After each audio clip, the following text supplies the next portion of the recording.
Этот пугающий винтажный снимок уже довольно давно бродит по сети. Обычно его сопровождает одна из двух душераздирающих историй. Начало у обеих одинаковое. Якобы этот снимок сделан в 1925 году, а изображенная на нем девочка стоит у могилы сестры-близняшки, погибшей в пожаре за год до этого. Дальше первый вариант истории говорит следующее. Родители замечали, что весь этот год дочь вела себя так, будто сестра все еще рядом, болтала с ней, смеялась, играла. Они думали, что это просто способ справиться со стрессом.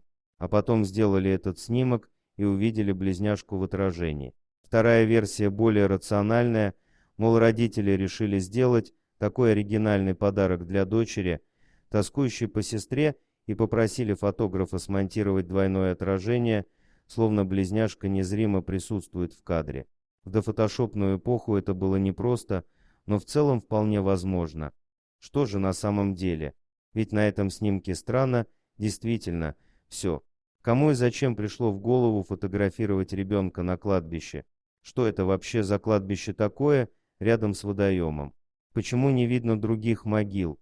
Что написано на обелиске, как будто от руки? Я долго ворошила сеть в поисках первоисточника и готова сказать ясно, что ничего не ясно. Впервые эта фотография всплыла в 2011 году в виде иллюстрации к роману Ренсома «Ригза. Дом странных детей». По сюжету главный герой обнаруживает среди вещей покойного дедушки коллекцию странных старинных фотографий. И если события романа полностью вымышлены, то сами снимки, о которых идет речь, реальны. Рик собирал их по блошиным рынкам и заимствовал у коллекционеров, а затем строил вокруг них сюжет книги.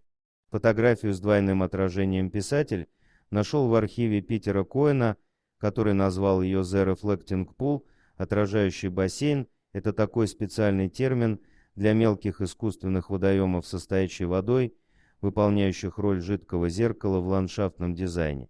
Увы, у самого коллекционера нет никакой информации о происхождении фото, как и тысячи других снимков, не имеющих подписей, выброшенных или потерянных хозяевами.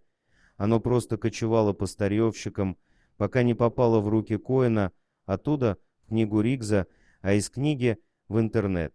А уж в интернете ему и дату присвоили, и легенду сочинили. Народное творчество, оно такое. Версию с отразившимся в воде призраком, конечно, верится с трудом. Тем более, что отражение довольно сомнительное. Согласитесь, есть в нем что-то неправильное с точки зрения физики.